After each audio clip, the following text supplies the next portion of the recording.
Fala, galera! Fala, pessoal, começando mais um vídeo. Hoje vai ser de perguntas, isso? Isso, mais um compilado de perguntas pro Como Conseguir Emprego aqui no Canadá. E a gente pegou várias perguntas que a gente vem recebendo no YouTube, no Instagram, e a gente tá respondendo aqui elas. Gravando pela segunda vez, porque falhou todos os nossos microfones. Todos os vídeos que a gente tinha... Praticamente todos os vídeos que a gente vai gravar hoje tinham falhado, então a gente tá gravando pela segunda vez. Mas é isso aí, bora pro vídeo.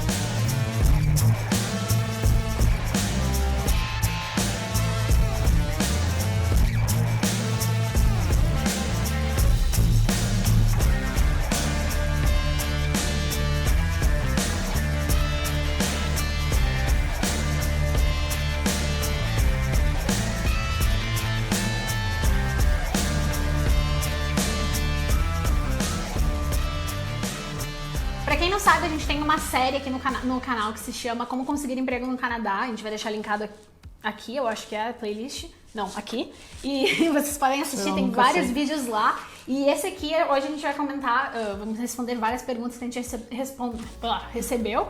E, começando pela primeira, que é meio, polêmica, que é se rola preconceito com latinos ou imigrantes aqui no Canadá. É meio polêmica, mas não é, na não real. É. Mas o Canadá, é porque assim, o Canadá, diferente de vários outros países, como os Estados Unidos, ele teve uma imigração muito recente. Até o próprio Brasil teve muita imigração, né? Lá na parte da Segunda Guerra, essas coisas todas assim. Mas não é uma aula de história aqui, né? Mas é importante para entender, porque o Canadá, a imigração é muito recente, então... sei lá, uma porcentagem muito alta da população é imigrante, ou é de, primeira geração canadense dos imigrantes, então tem os pais imigrantes, ou tem os avós imigrantes. Então é praticamente todo mundo imigrante, é aquele negócio, né? Então é difícil... Então é muito difícil tu ter aquele preconceito, claro, que nenhum lugar é perfeito e vai ter uma ou outra pessoa ruim sempre vai ter em tudo que é lugar. Mas o que a gente quer dizer aqui é um geral, né? Em geral, no Canadá... não rola preconceito, é difícil. A gente, por exemplo, nunca sofreu preconceito por sermos latinos ou imigrantes. Eu tive uma vez, que eu até contei numa dos nossos vídeos, eu posso deixar linkado, que quando a gente tava fazendo uma entrevista, eu tava fazendo uma entrevista para um trabalho, o cara literalmente fez um X na minha experiência no Brasil. Mas não foi por eu ser brasileira, ou necessariamente por eu ser imigrante, talvez por ser imigrante, mas porque ele também era imigrante, na verdade. Era porque ele falou que a minha experiência não contava porque não era no Canadá. Então, se fosse qualquer outro país, ele ia ter riscado também. Talvez não se fosse Estados Unidos, né? Mas então, isso é um bagulho muito nada a ver, específico. Foi uma vez, tanto que eu saí correndo de lá e nunca mais voltei. Até é bom, isso é o que eles chamam de red flags, né? Isso. Que é uma bandeira vermelha pra assim, esse estilo de pessoa e de liderança, e na maioria das vezes é a liderança que tá contratando, talvez corta as asinhas íntimas, já não é um sinal bom, porque legal. Isso não acontece. Normalmente o pessoal até assim, eles gostam pra dar porque querendo ou não, dá uma diversidade e culturas diferentes, dá mais ideias pra equipe, então motiva, traz pensamentos novos. É isso que faz o mundo girar, né? As pessoas pensarem diferente e quando tu vem de outra cultura, quando tu vem de outro lugar, tu pensa diferente, literalmente pelo fato de tu ter vivido uma vida completamente diferente, né? E até eu tive algumas experiências recentes que também, às vezes, o pessoal fica até empolgado, assim, porque ele quer saber, ao mesmo tempo não quer cruzar aquela linha pessoal, porque, é claro, uma entrevista no final das contas, mas ao mesmo tempo, por que tu mudou? O que foi isso? Eles querem saber, porque também é uma coisa doida, muito diferente. Né? E principalmente na nossa idade, por nós sermos mais jovens, assim, as pessoas ficam tipo, nossa, vocês já mudaram de país, então não rola preconceito. Um jeito muito longo de responder pra dizer que não rola preconceito. Segunda pergunta, por que nós trocamos de trabalho? Porque nós estávamos morando lá em Toronto, né, e daí a gente se mudou aqui pra Calgary e a gente acabou trocando de trabalho e essa é a resposta. A gente tava morando em Toronto e os nossos empregos, o do Yuri principalmente, era um local, ele precisava estar naquele escritório pra fazer o emprego que ele tava fazendo, que ficava em Toronto. O meu, não necessariamente, eu podia trabalhar remoto, mas a minha empresa não quis abrir essa exceção. E eu não queria mais trabalhar lá, eu já tava procurando outro emprego. Então, deu... meio que deu certo pelos caminhos errados. Exato. Como é que é isso aí? Eu acho que é isso. Caminhos tortos, assim. Deus escreve certo por linhas tortas, acho que é um bagulho assim. Mas exatamente. Então, por isso que a gente trocou de emprego, porque a gente ia se mudar pra Calgary. E tem mais umas novidades que vão acontecer, mais uns vídeos que a gente vai gravar, a gente vai deixando linkado aqui pra vocês, mas fiquem de olho. Terceira pergunta, qual seria o modo ideal de aplicar para um emprego na área de comunicação e marketing aí no Canadá? Nicole. Bom que eu consigo tomar um chimarrão. Na verdade, isso é uma das coisas que eu quero fazer, esse é um vídeo específico que eu quero fazer, que é sobre como aplicar para a área de comunicação, marketing, uma área mais, criativa, porque eu tenho várias dicas, mas eu diria que tem 3 coisas que tu pode fazer para te destacar, para te diferenciar e para ser o modo ideal para tu aplicar. Primeiro é networking, tu entrar em contato com as pessoas, tu ter o teu LinkedIn, e nesse vídeo que eu vou deixar linkado, não lembro mais aqui lado, acho que é esse, eu ensino como montar um currículo, como montar o teu LinkedIn para te destacar, todas essas coisas, mas rapidinho, assim, mais específico para a área de comunicação e marketing, tu entrar em contato com as pessoas, tu conversar com as pessoas, participar de conferência, fazer curso, tá sempre, por dentro da área. Networking.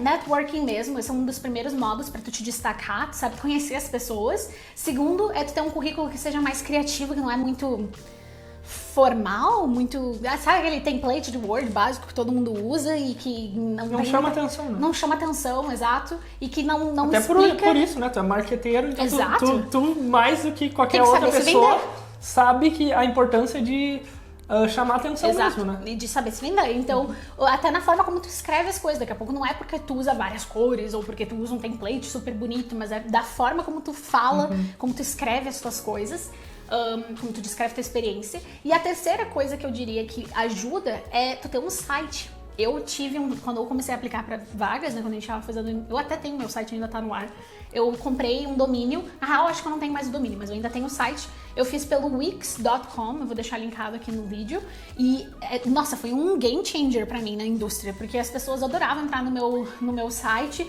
eu nem fiz tanta coisa assim, eu usei um template pronto, meio que mudei umas coisas, escrevi uma seção super grande, assim, sobre mim, coloquei blogs, artigos, coisas que eu já tinha escrito no passado, referências que eu tive, tipo indicação, tipo o que os clientes, o que os outros employers falavam sobre mim, linkei pro meu TikTok, que na época eu tava fazendo conteúdo, para outros vídeos que eu tinha também, e chamou muita atenção das pessoas. Então eu diria que essas 3 coisas não é o jeito ideal, mas vai te ajudar a te destacar. E a gente também gravou um vídeo, eu gravei um vídeo aqui sobre como aplicar para empregos aqui no Canadá, com o Indeed, o LinkedIn e várias outras plataformas. E a única coisa que eu ressaltaria é sempre que possível, e se for, às vezes não é sempre que vai ser possível, mas sempre que possível, inclui resultado também. Nossa, resultado mata a pau. Mata a pau. Tipo, isso que eu tava querendo dizer no bagulho Mas é isso aí, próximo. Essa pergunta é muito boa e a gente tá prometendo um vídeo sobre como foi o nosso plano Canadá há um tempão já, né? A gente provavelmente vai gravar esse ano ainda.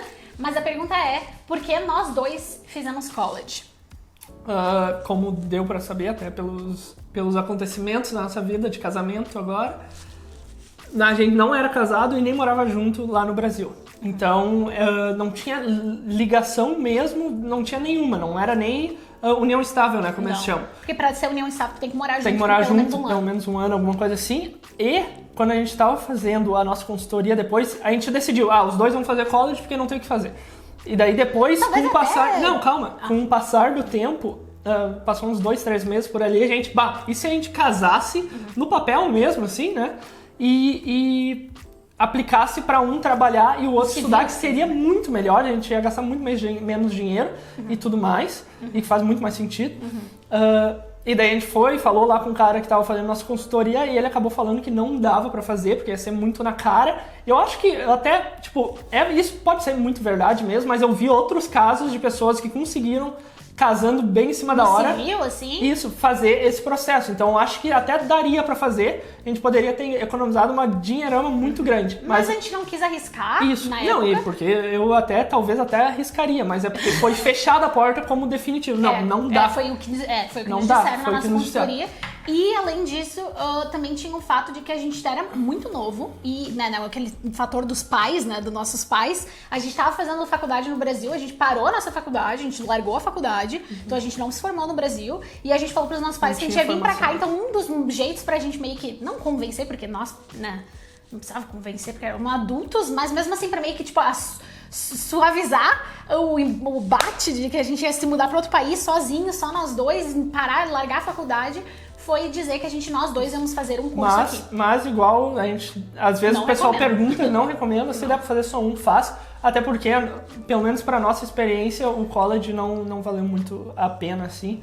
Principalmente quando tu leva em conta o custo-benefício, né? Isso é A gente caríssimo. vai gravar um vídeo sobre isso. Então, mas é isso aí, eu acho que ficou bem claro. Isso. Próxima pergunta. O que nós fazemos específico dos empregos? Mais específico pro que não... em que área a gente atua, mas o que a gente faz no nosso emprego? Essa é a pergunta. O meu vai ser um pouco difícil, porque eu tô começando um emprego novo. Exato. E isso é uma notícia nova notícia. que quem nos acompanha no Instagram viu a gente... Ué, tu tomou o meu chimarrão? Também. Quem nos acompanha no Instagram viu que dia desse a gente abriu uma champanhe, daí a gente foi bem misteriosos, colocamos, a notícia é boa, e a gente vai contar depois. Mas o Yuri conseguiu um emprego novo, vai começar quarta-feira. Mas tu quer conta um pouquinho sobre o teu último já emprego. vou ter começado, né? Isso aqui como se estivesse falando com o exato, futuro. é verdade, futuro Mas, Yuri. Mas conta um pouquinho sobre o teu último emprego. Meus últimos empregos eu sempre tô trabalhando com real estate, né? Que é a parte imobiliária.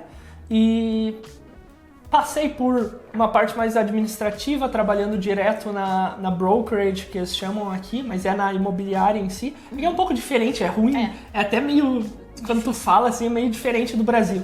Mas explicando, era muito a parte administrativa, assim, de cuidar dos documentos, revisar todos os documentos para ver se estão certinhos com as regulamentações e as policies que tinham, porque o real estate é uma parte muito legal, que tem que estar tudo certinho, né? Legal no sentido de... de legalidade e de seguir as normas, né, de cada coisa para fazer as transações.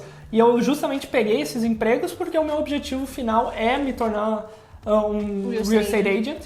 E para isso eu adquiri toda a experiência, né, da parte legal, de como é trabalhar para a imobiliária, como trabalhar direto com o agente e também a parte marketing que eu fiz bastante. Principalmente nos últimos meses, assim. E quando eu tava trabalhando direto com os agentes, né? E com criação de conteúdo, criação de vídeo, edição, social media, essas coisas que eu tava fazendo mais. E-mail marketing.